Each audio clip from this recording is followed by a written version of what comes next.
Lane Kiffin just had his best recruiting class at Ole Miss.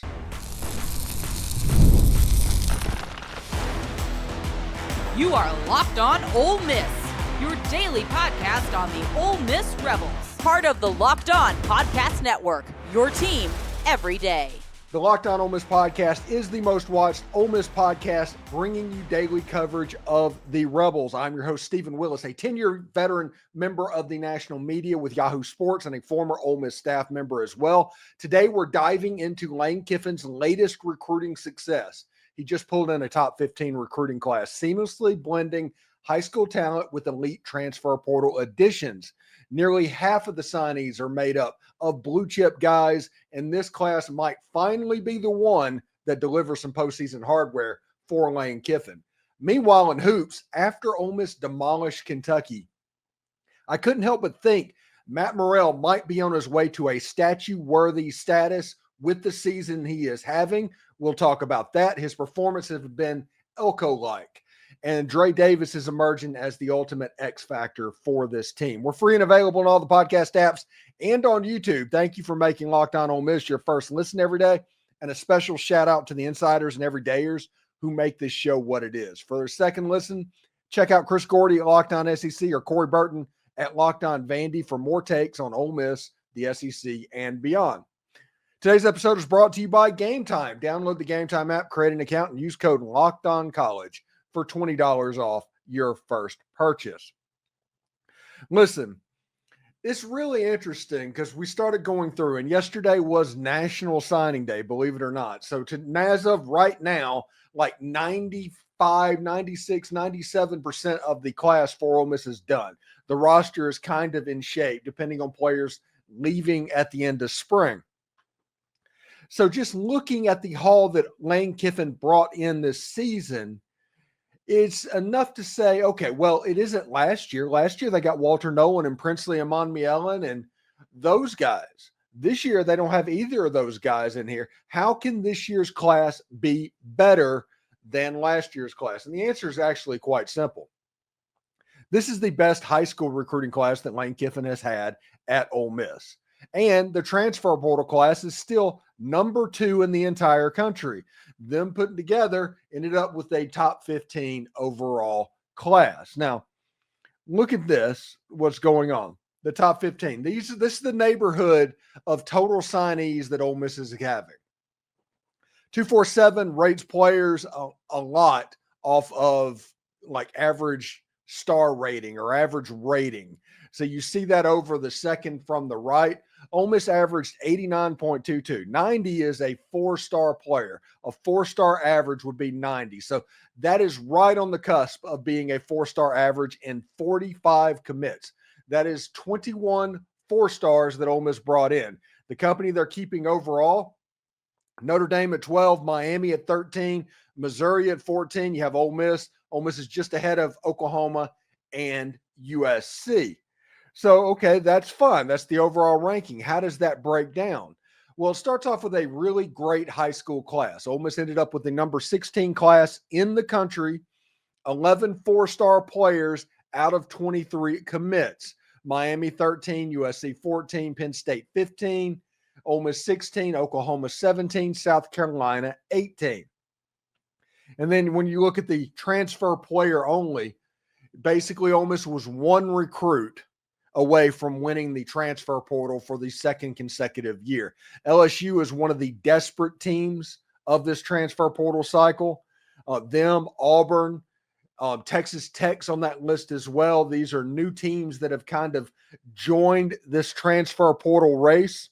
Because of that, they're going to mess with the market just a little bit. LSU was able to win just above.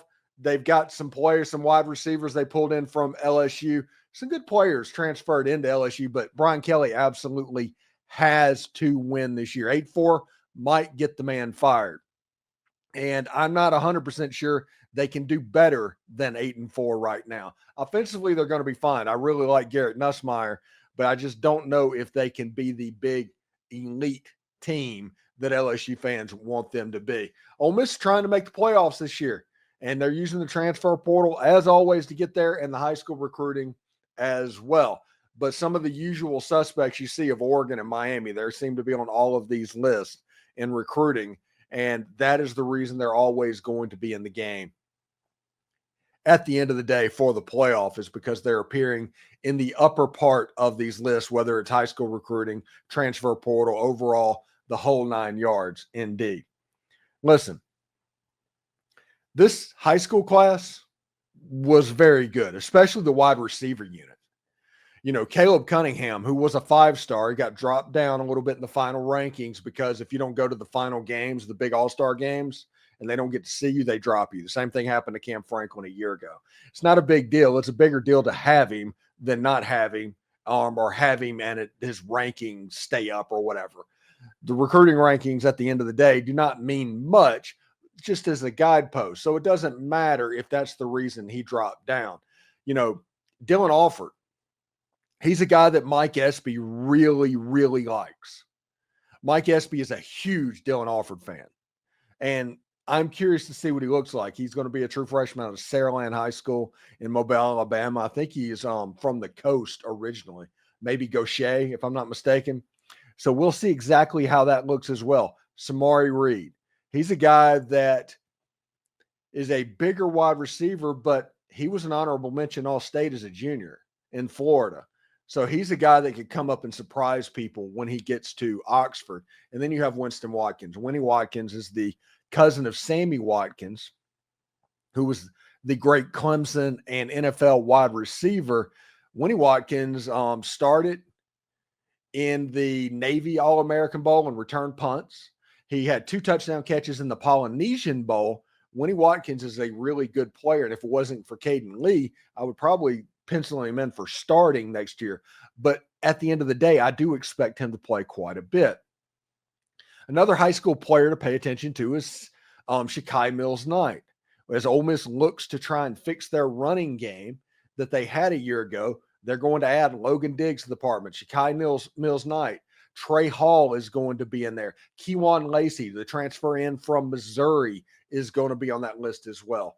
It's all going to come down. It's like now Dominic Thomas is a 6th-string running back when he was arguably the backup a year ago. So we'll see how that goes. Defensively, Jacoby Hobson is a big-time player that you need to pay attention to. Keon Young, Cortez Thomas, LaDarian Clardy, all dudes. Andrew Maddox. On the high school side of the ball, Lane Kiffin and Pete Golding and Charlie Weiss Jr. did work in the high school market. And in the transfer portal market, they didn't do much worse. 5 offensive linemen brought in, including Patrick Kutas, who was one of the best interior offensive linemen in the whole transfer portal. Jordan Simmons at running back. Wide receivers, Deshaun Stribling and Trey Wallace and Deuce Alexander and Trayvon Ray.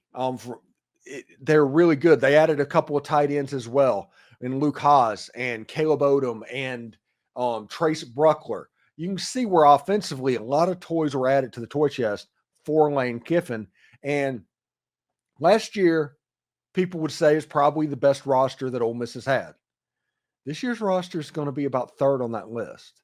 They're still going to be very good. And remember, 3 out of the last 4 years, Lane Kiffin won 10 games. So it's not outside the realm of possibility that that exact same thing happens again, especially when you consider Ole Miss gets 8 home games this year. And Lane Kiffin traditionally doesn't really lose at home. Yes, I understand, Kentucky, yada, yada, yada. But overall, they don't lose many games at home. So you get Tulane in a little bit of disarray. It's going to be TJ Finley instead of Mensa at quarterback, which is a win for Ole Miss, getting Tulane in your own house. You get Washington State without Mateer and their coach. Now, the new coach that's going to Washington State's the guy that was at South Dakota State, which means he can coach football. It's kind of like Chris Kleiman at Kansas State. Oklahoma should be better because they are the recipients of Mateer. So the 2 toughest road games is at Oklahoma and at Georgia in back-to-back weeks right before Ole Miss plays South Carolina at home. That's kind of the 3-game stretch that's going to tell the tale this football season. But if you look at games, especially early in the season, It's nothing really scary. Now, Ole Miss has to go to Kentucky in week 2. That's going to be the ultimate revenge game. And then they get Arkansas at home the week after that. Then you get Tulane, and then you get LSU. LSU kind of is where it gets real for what's going to happen. Then you have Washington State. If Ole Miss gets off to a 6-0 start to start the season, it's game on, because you only have to go 4-2 at that point to make the college football playoff. And it's all on the heels of this recruiting class.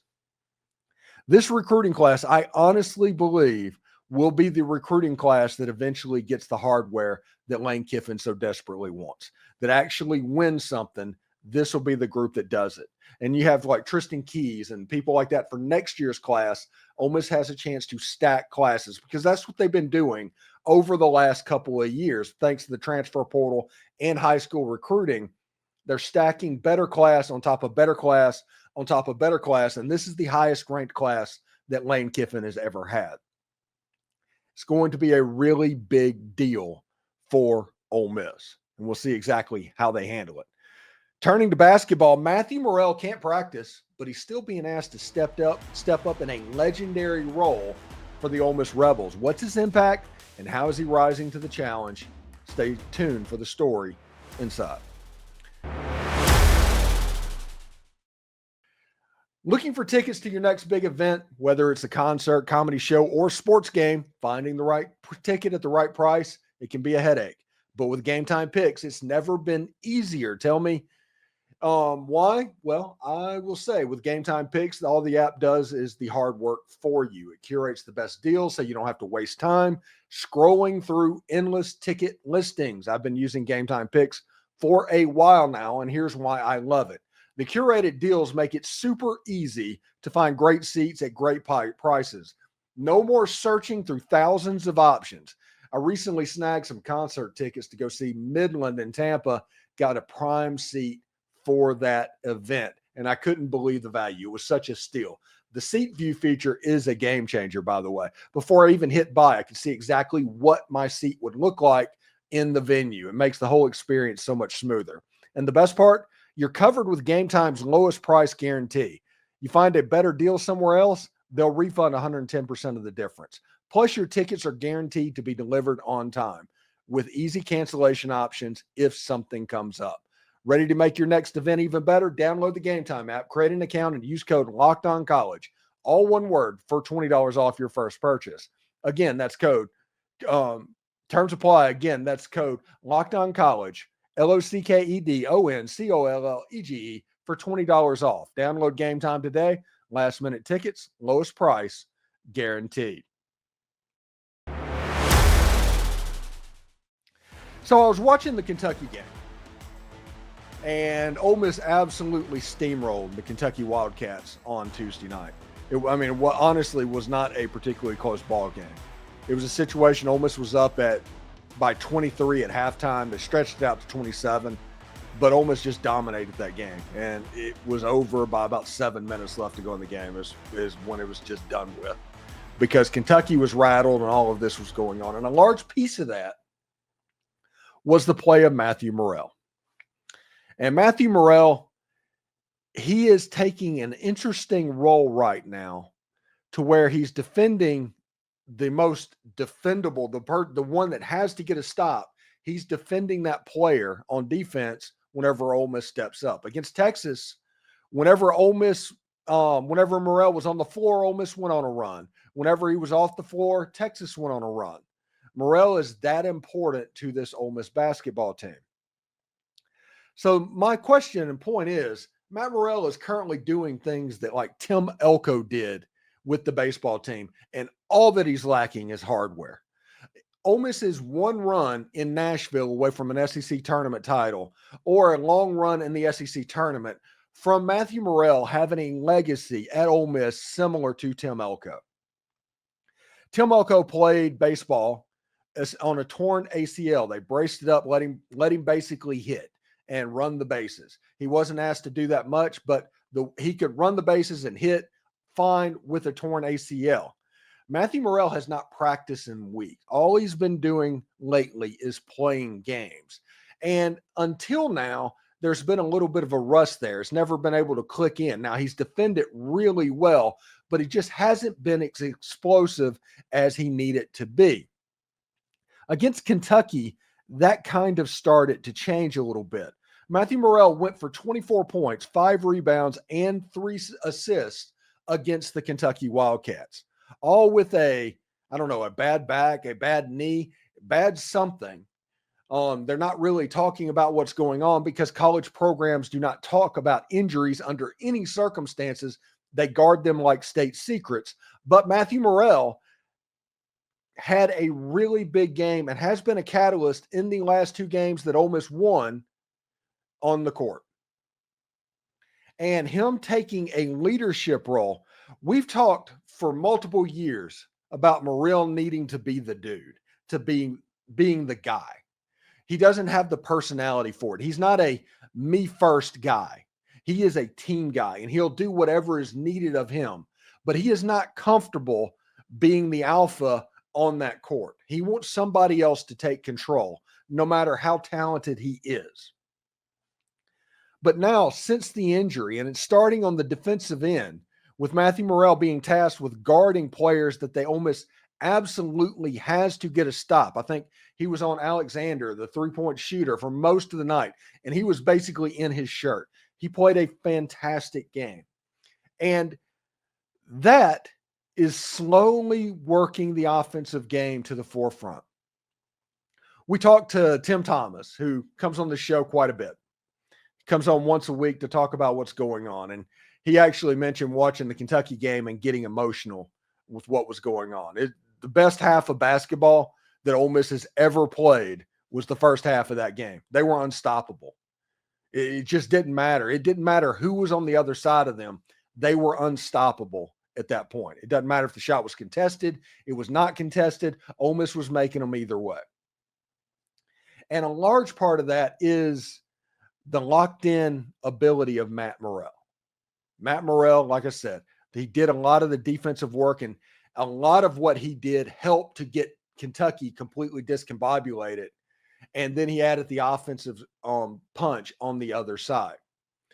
There are 3 players on this basketball team that if all 3 click at the same time, Ole Miss doesn't lose. It's not Juju Murray and it's not Sean Padula either.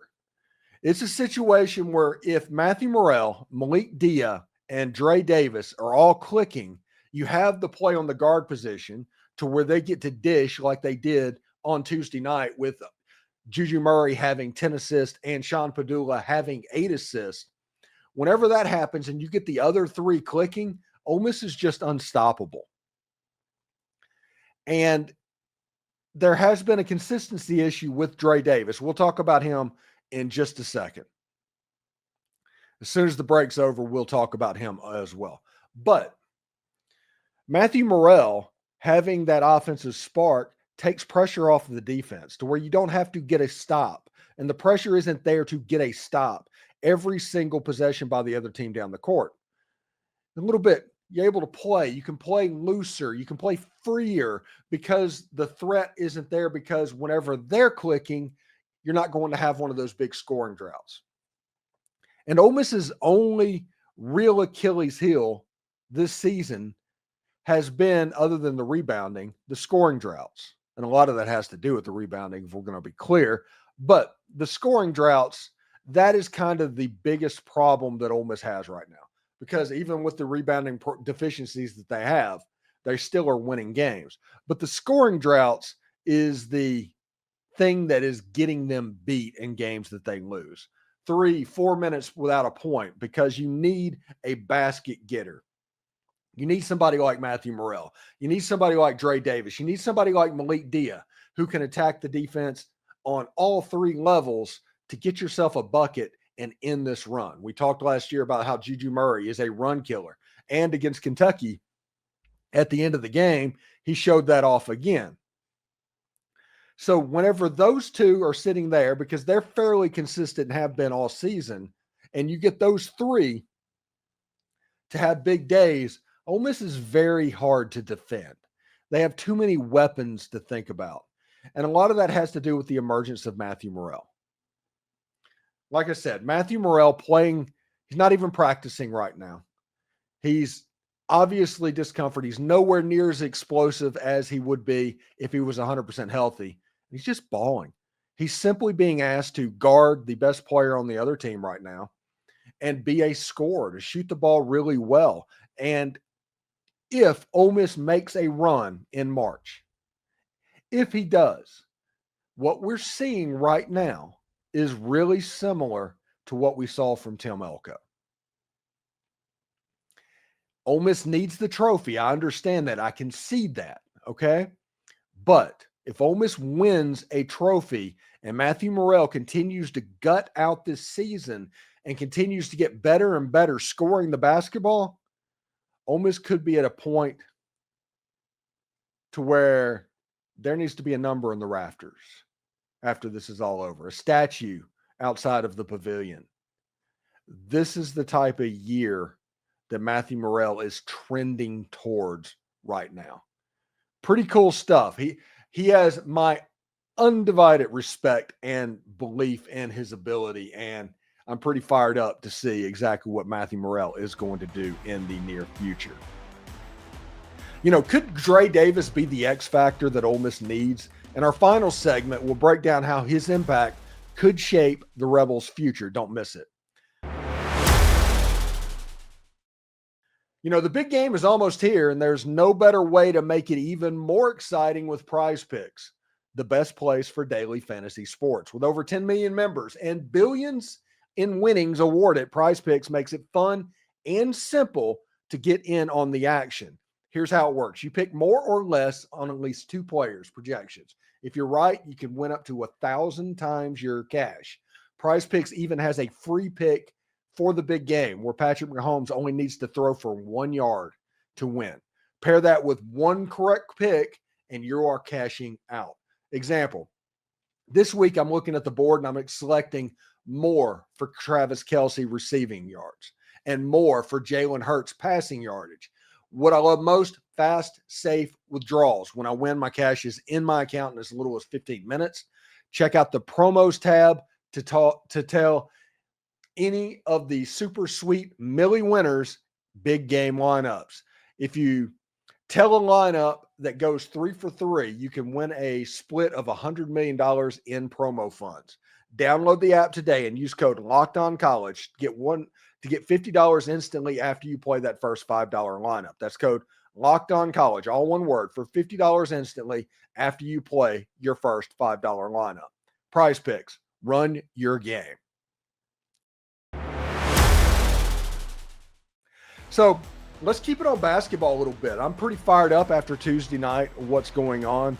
And one thing that I've noticed in my, albeit limited basketball knowledge, is the catalyst on this basketball team at the moment might be Dre Davis. Dre Davis against Texas absolutely balled out. There was a certain amount of energy from him. He was a really big-time player in that game.